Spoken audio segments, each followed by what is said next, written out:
What's going on, everybody? It's Davey from the 80s, and you are now entering the Cinema Chop Shop, so park your ass right there. And while you're there, don't forget to hit the like, the share, and the subscribe button. Also, if you check the link below, you see a Patreon account. You click, you become a member. All you got to do is try. Recommend movies and music and trailers for me to react to, so click the link. Now, with that being said, we are here today to review Doctor Strange in the Multiverse of Madness. All right, so we all know that this movie is about Doctor Strange and him going around the multiverse for some strange reason to prevent some sort of threat from destroying the world, etc., etc. But based off of the trailers, either that or I haven't been really keeping up with the trailers that much. We didn't really get like a hint of who the antagonist is, but Lord and behold, let's just go ahead and get into it. So I saw Doctor Strange today, and I have a lot to say. Let's go ahead and go into some of the cons first. One of the cons that what for me was that I feel like it didn't really completely tie into the events. It ties into the events of one thing particularly well, but it sort of mentions but kind of ignores the other things. And you would think that a movie that deals with the multiverse would kind of incorporate all of these events into like one movie and show how these things connect with one another, but it really only focused on one aspect, and to me that kind of took it away from me a little bit, even though I understand why they did it because specific characters. But at the end of the day, I was expecting more of a movie called Multiverse of Madness to kind of like show how these different events like Loki and Spider-Man and everything else, how these events were the things that created this big event. You know what I'm saying? This catastrophic event, which isn't what we thought it was. Like the trailer made this movie seem like it was something else, but then when you watch it, it's like it's not what it was all cracked up to be. But I'm not going to give you guys spoilers, so I'm staying spoiler free. Although the antagonist was good, the reasoning for the antagonist's intentions were pretty stupid. Like I said, the antagonist was dope. I had fun with the antagonist. You really felt like that person was a really big threat. But at the same time, like I felt like the reasoning behind that antagonist's motives were kind of dumb. Like maybe that's just me kind of being unsympathetic to that person and not really vibing out with their storyline that's been hatched out for them or laid out for them, the more recent one before this film. But at the end of the day, like I felt like the reasoning behind it was really stupid, and I was just like, I kind of just didn't care. There in the third act, you have a scene that involves heavy makeup. And I'm just gonna say it, for a $1 billion company like Disney to have horrible practical makeup, it took me out of the scene like a couple of times. Like you're watching it and you're just like looking at the makeup and you're just like, yo, that's some ugly ass makeup. And it's bad when the freaking CGI at rendered scene with that person in it looked much better than the makeup. You should have put a little bit more time and effort into actually doing the prosthetics and the makeup, because the prosthetics and the makeup look ugly, homie. Let's see what else we got. What I'm starting to notice is there's a trend, and I noticed it with Moon Knight, I noticed it with freaking Hawkeye, you noticed it with Ironheart coming up. Now you're seeing it with Hulk, because She-Hulk, even though She-Hulk is already an established character. You have it with Ant-Man and Wasp, you have it with freaking Black Panther. Every single MCU character has to have a female sidekick. And a female sidekick is always in the clear running to become that person when the person leaves the mantle alone. When that person go ahead and steps out of their role as the hero, then this character will step in and take their place. I'm not digging that. I don't like that, how they're setting up all of these movies to have these female characters eventually take their role. And it's not that the fact that they're female, it's just the fact that MCU is intentionally doing this, not because it's the right decision to do, not because fans are going to know who these characters are, or anything like that. The MCU is just doing it because they're just like, well, you know what, equality, and that's a stupid way to base your company on. And as long as people keep buying into these products, as long as people keep going to watch these movies, as long as people keep paying for them, we are going to continue to get the same old shit. And I'm like I said, it's becoming way too repetitive. How we just have these main leads have a female sidekick, and a female sidekick is obviously being set up to take that person's place when they die or when they give up their little title as that character, and they're going to become the new character. Let's see what else. Even though, look, man, I'm gonna tell you the truth. The post-credit scenes in this movie were fucking terrible. They were trash. They were basura, homie. I don't understand why the fuck they even put those scenes in there. With a movie with a multiverse, right? We're talking multiverse. You could do whatever the fuck you want. You could have had some dope ass cameos if you wanted to, but you chose to waste them post credit scenes for the most stupidest fucking post scene ever. I think it's worse than Morbius's post credit scene. All right, it is the most useless post credit scene since Morbius, since freaking Venom Let There Be Carnage, since the freaking Spider-Man Far From Home one with Venom in it. Trash, bro. These post-credit scenes are terrible, especially that second one. That second one, the second one you don't have to even wait for, to be honest with you. You just need to watch the first one. The second one has absolutely nothing to do with the MCU, so if you want to skip the second one, that's fine with me. Even though this movie is called The Multiverse of Madness, there's only such a small amount of the multiverse that was visited. There's only a small amount of the multiverse that was explored. And I feel like it was such a waste to just go like one, maybe two places out of this whole freaking multiverse. Like, it didn't make any sense to me. And even as you're watching this movie, you have plot holes or plot lines being presented to you, and you know it's just done for plot purposes, obviously. And like you have these things. It's not plot holes. I'm sorry. You have these cliche story writing techniques that are being used, and you know that they're being used for plot purposes only, in order to make the plot either slow down or it's supposed to be like filled in for a later time. It's slowing the plot down so that eventually, when you get to the third act, you can get the big reveal or whatever the case may be. I hate when studios do this because it's such a freaking atypical cliche route to go. You're basically you're basically showing everybody your whole hand before you even play it. It's so stupid, but whatever. Let's see. I feel like a lot of the characters that were presented in this movie were freaking wasted. When you guys watch this movie, you will see exactly what I'm talking about. I mean, mofos just come on the screen just to just waste time. Like, it feels really like they're just there to just waste time. I'm being 100% honest with you.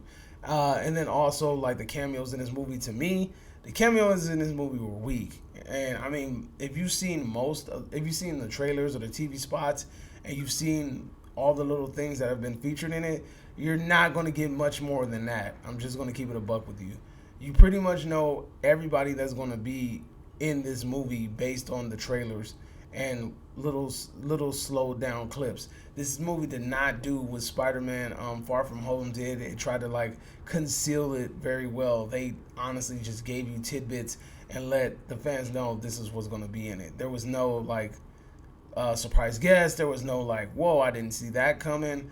Everything was telegraphed, dude. Everything was telegraphed. There's no really surprise cameos. There's a superhero that does present himself in the movie, but to me, he's such a fucking irrelevant character. I don't even know why they wasted their time with him, but that's just my personal opinion. It is what it is, especially because I don't really see this character coming back in the MCU or being featured in the MCU later. I could be wrong, though, but I don't really see him playing a really big part. There are woke references in this movie. There are two big ones, or the two more noticeable ones that I caught. Is this something that's super freaking humongous? Not really. It's not something that's like continuously played on. But they just say some things, and you're just like, I see where you're going with that. And some things are presented to you, and you're just like, I see where you're going with that. But at the same time, one of the woke things, we already know what it is because this film was banned in several different countries for certain certain aspects, so we already know kind of like what one of them is, and the other one is just like some like little slick remark about the multiverse and how the multiverses are run. That's all I'm going to give you. Um, I don't like how these movies go the cliche route with new characters, and how new characters all of a sudden get like power boost, or they all of a sudden become this humongous fucking threat, and you're just like, yo, like you're a brand new character. I'm not buying that you all of a sudden are just this big badass person when you were being a weenie like 90% of the time. That's just me though. So let's go into some of the pros. I know I've been talking a lot about the cons. Let's go into some of the pros. The tone of this movie was very dark. There's a whole lot of horror elements in this movie, and I really enjoyed that part greatly. The horror elements in this movie, it was dark tone. There's a lot of like kills in this movie. There's like death in this movie. So this is an MCU movie that kind of pushes the boundaries, and it's a little bit different when you're comparing it to the other ones. Like I said, the horror elements in this movie were dope. You kind of see the inspiration from Evil Dead. You see Sam Raimi kind of tapping into them old school horror roots during the movie, and you guys are going to know exactly what I'm talking about. Although America Chavez is a brand new character, and I wasn't very familiar with her, and I wasn't very fond of having her in this movie or excited, but she did find a way to make herself likable in this movie. It didn't feel like, even though she was shoehorned in the movie, it really didn't feel like she took anything away from the role or the screen time or anything like that. She added a pretty good important piece to the puzzle, and again, although she was shoehorned in the movie, she was kind of likable. So I'm not super hyped about seeing her down the line, freaking, joining the Avengers or anything like that. She's not somebody I'm gonna be keeping my eye open for. But at the same time, it was fun watching her. She wasn't bad. Elizabeth Olsen did an amazing job in this movie. She tapped into her inner Carrie at times.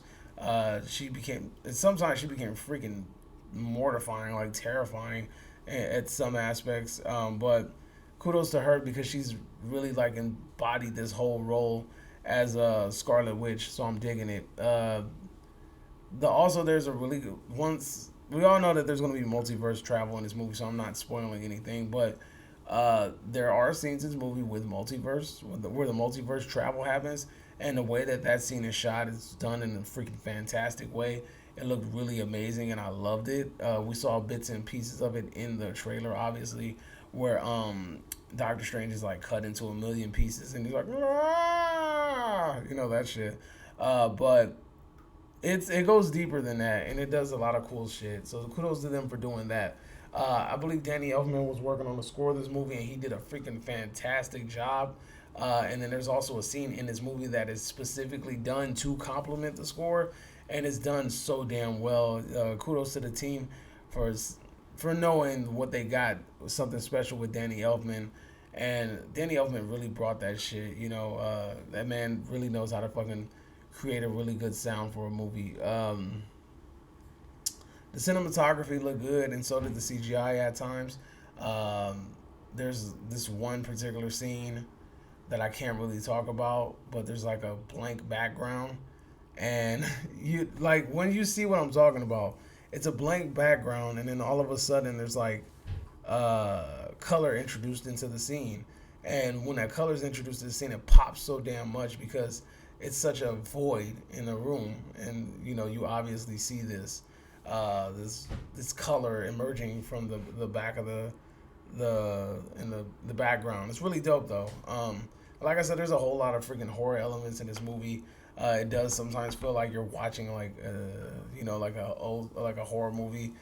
So kudos to them for doing it. This is a different format for an MCU film, and I was digging it because I hate the atypical, simple, superhero tropey storylines. This was a lot different in regards to what they were trying to do and what kind of movie they were trying to make with this film. So they did something different.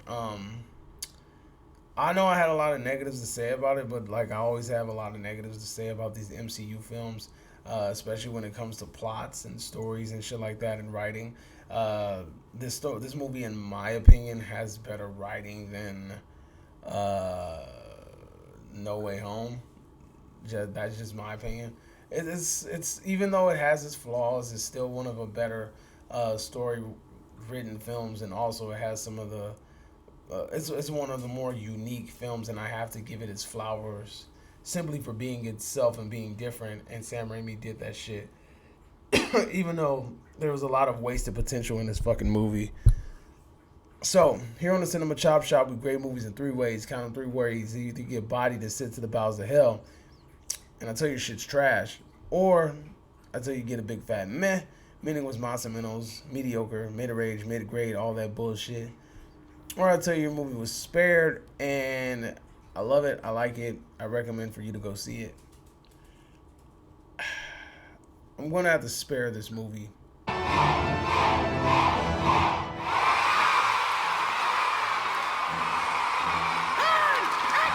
ain't earned the death.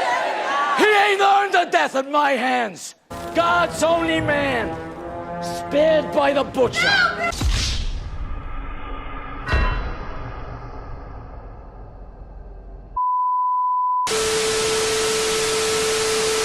The reason why I'm sparing this movie is not because it's like a freaking fantastic A+ movie. This shit barely squeaked by with like a B, right? But the one thing that really sold me on this movie is how freaking unique it is.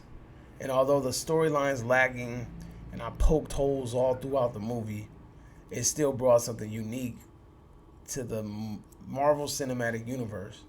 And that's a horror element, that's a dark element, that's doing something different.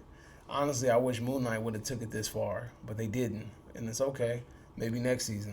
But as far as like an MCU film that's going to push the boundaries, this is one of the most darkest MCU films, and I'm digging it. It doesn't have this light tone.